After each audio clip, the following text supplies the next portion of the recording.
Quelle histoire! Alors, je pense que nous allons commencer. Nous avons la chance d'avoir parmi nous aujourd'hui Maître Alessi Vincent Gomez, que je vais demander de prendre la place qui lui est réservée sur le podium. S'il vous plaît.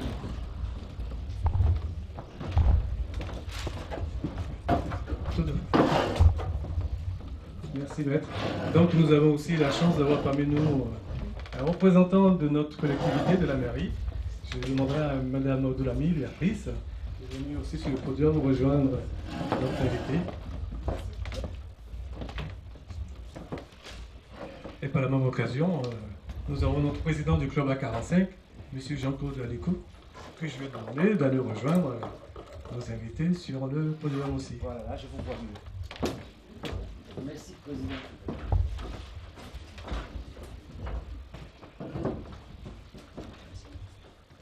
Alors bonjour à toutes et à tous.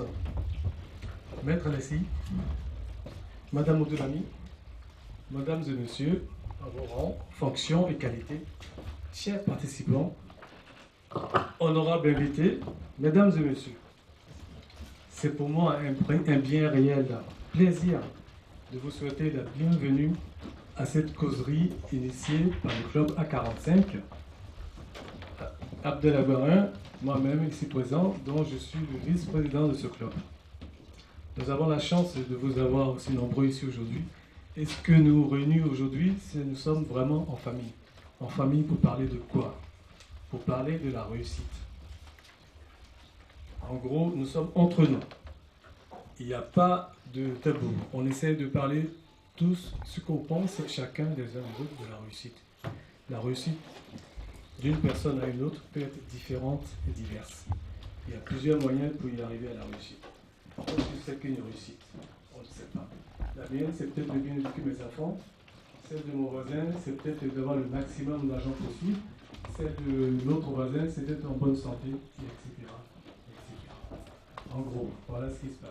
Mais pour commencer, nous avons élaboré un plan, puisque nous avons parmi nous des éminents invités. Donc j'ai commencé à citer Maître Alessi Vincent Gomez, Madame Odolami. Nous avons aussi la chance d'avoir parmi nous aujourd'hui M. Youssoufou Touré, ancien président de l'Université d'Orléans. Et bien d'autres dans la salle, vous me pardonnerez si je n'ai pas donné votre nom.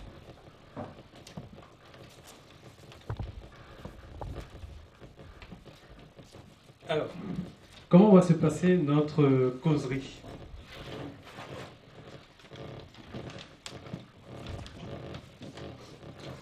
Alors, notre causerie va se passer d'une façon très simple.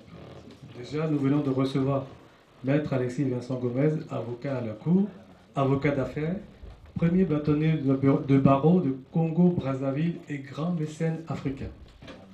Et j'insiste là-dessus, grand mécène africain. Ensuite, nous avons Madame Béatrice Odolami, adjointe à la mairie d'Orléans, chargée de la jeunesse, déléguée à l'événementiel.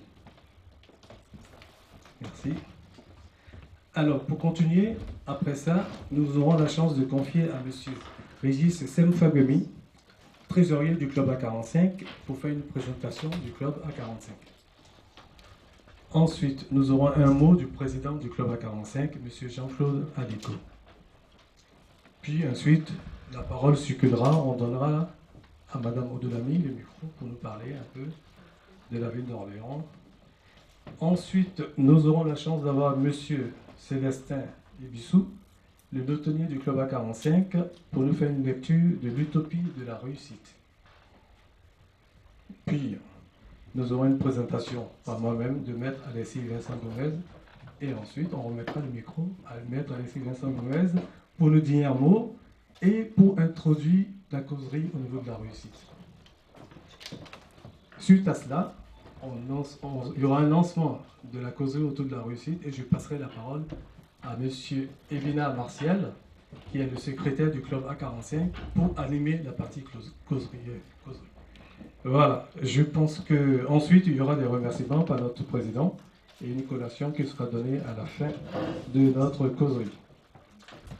D'abord, vraiment, je vous remercie tous d'être venus si nombreux. Nous sommes vraiment tous les membres du Club 45 et moi-même. Nous sommes très heureux que vous sacrifiez un peu de votre temps pour venir écouter une causerie. Parce qu'une causerie, qu'est-ce que c'est qu'une causerie? Donc c'est vraiment gentil de votre part. On est vraiment très heureux que vous soyez venus aussi nombreux. Merci beaucoup et merci à tous.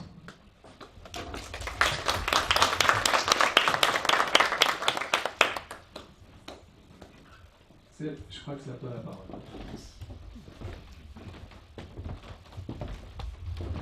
Mesdames, Messieurs, bonjour. Alors, parler de A45, c'est plutôt répondre à 3 questions. Qu'est-ce qui a motivé la création de l'A45? Que fait l'A45? Quelles sont les perspectives? Alors, la motivation. Je crois que comme moi, vous avez tous reçu des images en 2005 de la banlieue parisienne, précisément Saint-Denis. Ces images des enfants qui caillassaient la police, qui brûlaient les quartiers. En tout cas, ces images des enfants qui ne respectaient plus rien. Ces enfants auraient pu être nos enfants. Évidemment, il y a 10 ans, des amis se sont retrouvés au restaurant le Madagascar à Olivier pour se demander quelle est la pierre qu'ils pouvaient apporter pour que dans le Loiret, nous ne vivons pas ces images-là. Et la solution qu'on avait trouvée en ce moment-là, c'était d'abord d'essayer de comprendre pourquoi les enfants en arrivent à résister à l'autorité. Rien ne justifie, mais rien ne justifie que les enfants caillassent la police, brûlent les quartiers, si ce n'est le manque d'éducation. Donc la solution, c'est comment éduquer tous les enfants du quartier. Évidemment, seul, on ne peut pas grand-chose, mais ensemble, on pouvait beaucoup. D'où la création du Club A45. Évidemment, le Club A45 a pour objectif de participer à l'éducation populaire. L'éducation est la chose suprême qui donne à chaque enfant le repère nécessaire. La première chose, c'est d'apprendre à un enfant l'estime de soi-même. Parce que c'est lui qui a l'estime de soi, respecte les autres, évidemment respecte la chose publique. Nous avons la chance, évidemment, dans ce que nous faisons, de rencontrer dans le Loiret une association dont les membres sont ici, une association ESA, qui nous a été d'une grande utilité dans la mesure où c'est ESA qui nous aide aujourd'hui à accompagner des enfants. Et comme on dit, un enfant bien accompagné est un enfant en moins à la délinquance. Aujourd'hui, grâce à ESA, depuis près de 4 ans, nous accompagnons les enfants. Et je peux vous dire que l'année passée, nous avons eu un de nos enfants qui a été admis au bac avec mention. Évidemment, c'est beaucoup de sacrifices. Les membres du Club A45 ont accepté de payer ce prix. C'est le prix à payer pour que le Loiret vive en paix. Parce que cette image-là, qui nous est revenue de Saint-Denis, nous ne voulons pas les voir dans le Loiret. C'est notre pierre à l'édifice pour que tous les Loiretains dorment tranquillement chez eux. On ne peut pas rester immobile lorsque chez son voisin, tout brûle. On ne peut pas rester immobile lorsque dans les quartiers voisins, tout brûle. À moins qu'on se vaille la face. Parce que si on ne fait rien, on finira par en être touché. Les membres du Club A45 ont accepté de payer le prix. C'est le temps, c'est la finance, c'est même des fois le prix à payer par leur famille pour que tous les autres se portent bien. Mais nous en sommes conscients, parce que les autres se portent bien, nous allons nous porter bien. Voilà ce que fait le club à 45. Merci.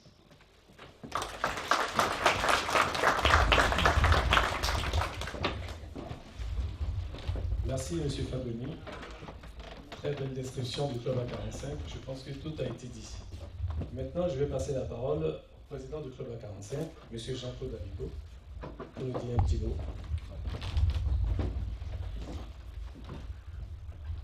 Écoutez, honorables invités, je peux rester assis, vous m'autorisez à rester assis. Honorables invités,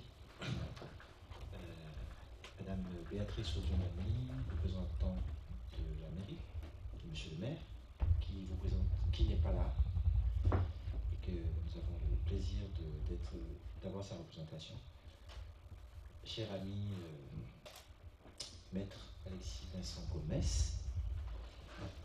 je ne peux commencer mes propos sans me soucier déjà de vous remercier du déplacement que vous faites pour cette réussite, cette causerie sur la réussite que nous suggérons cet après-midi. Réussite parce que c'est un thème qui nous inspire dans ce que nous essayons de faire dans le cadre du club A45, qui est celui, à l'image de ce que nous faisons donc cet après-midi, de nous préparer, de travailler ensemble, de nous préparer et de saisir les opportunités qui se présentent à nous en vue de leur réussite. Donc pour cet après-midi que nous avons préparé ensemble, nous avons fait preuve d'unité, d'un certain nombre de valeurs qui nous sont propres, de compréhension, de tolérance entre nous, et avons rencontré donc l'opportunité d'inviter donc l'ami Maître Alexis Vincent Gomez en vue de réussir cet après-midi à laquelle vous y êtes tous. Vous nous honorez de par votre présence et je vous félicite de tout mon cœur. Et c'est par cette mobilisation que vous nous encouragez à apporter donc, et à faciliter le vivre ensemble dans la cité. Je n'ai pas grand-chose à rajouter à ceci, que ce n'est que je vous invite à participer à cette causerie qui, j'espère, incarnera la réussite collective de tous ceux qui ont fait le déplacement. Voilà.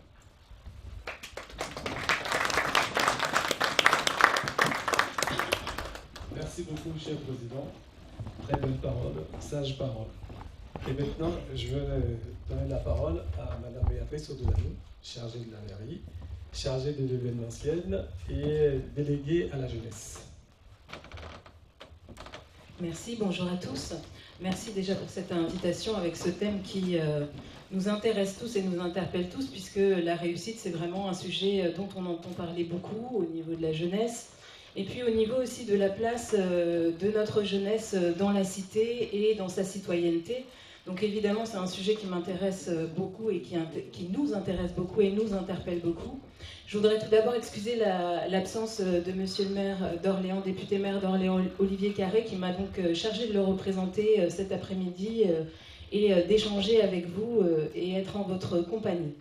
Alors la réussite, effectivement, ça a été dit, la réussite peut être multiple et différente pour chacun, mais néanmoins, en tout cas, aujourd'hui, pour moi qui représente une collectivité et de la place à laquelle je me trouve, je pense que la réussite, c'est déjà de se sentir bien et de se sentir intégré et accepté dans un territoire. Et ça, c'est vrai que ça passe par différents facteurs. Ça passe effectivement, ça a été un petit peu abordé par l'éducation, le facteur éducation, pouvoir donner les clés à des jeunes, pouvoir leur donner les codes, ça c'est un élément important. Mais après, il faut effectivement qu'ils puissent trouver un levier et une envie dans leur territoire pour réussir. Et je pense que la réussite passe vraiment par une envie personnelle qui peut après être contentée parce qu'elle est dans un territoire et parce qu'elle est soutenue. On en a parlé tout à l'heure, la création du club A45 s'est faite A priori aussi parce qu'on était dans un moment, en tout cas en France, un petit peu compliqué. Et je vois plusieurs personnes ici que je connais et qui travaillent sur le sujet de la jeunesse et qui aident les jeunes à se sentir mieux dans cette cité. C'est parti d'un constat effectivement que pourquoi notre jeunesse brûlait des voitures dans les quartiers et pourquoi elle ne se sentait pas intégrée. Pourquoi elle ne se sentait pas aussi représentée. Donc ça, c'est effectivement des questions qui sont posées depuis une dizaine d'années. Alors je ne prétends pas du tout avoir toutes les réponses, mais c'est vrai que l'acceptation de sa différence, l'acceptation aussi de cette différence qui peut être un apport dans une société, ça c'est important. Aujourd'hui, on parle beaucoup de jeunes d'origine étrangère, donc qui viennent d'autres pays, et ils sont souvent vus comme cette carte d'identité qui est « je suis un jeune français, mais d'origine d'un autre pays ». Alors ça peut être divers et varié. Aujourd'hui, je suppose qu'on va beaucoup parler de l'Afrique, mais il y a d'autres pays. Et donc, cette différence, elle est bien souvent vue plus comme un handicap que comme un apport. Et je pense que là, il y a une clé là-dessus.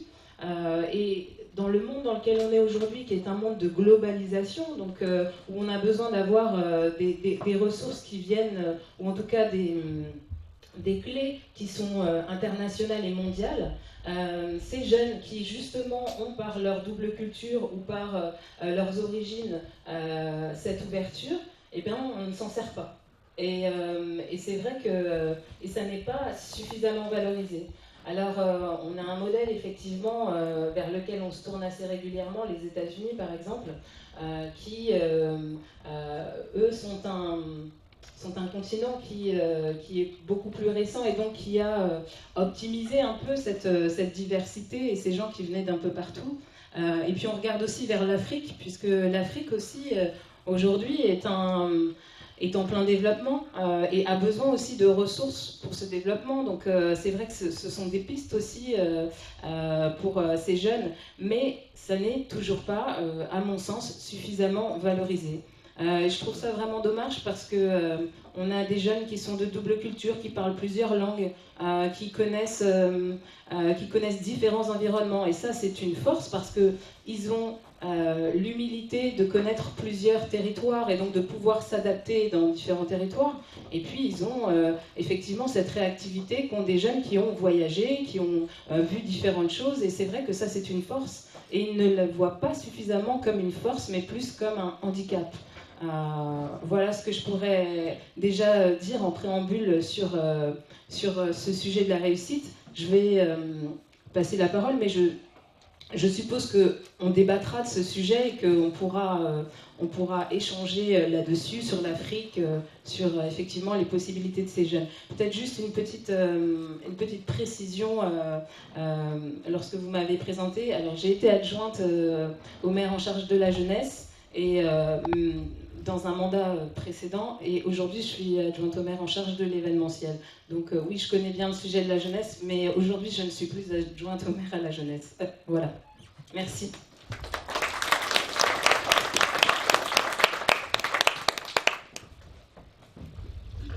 Merci beaucoup Madame Odolami. Oui, en effet, quand on a été président une fois, on vous appelle président à vie. Une fois que vous avez été chargé de la jeunesse, vous serez toujours chargé de la jeunesse à vie.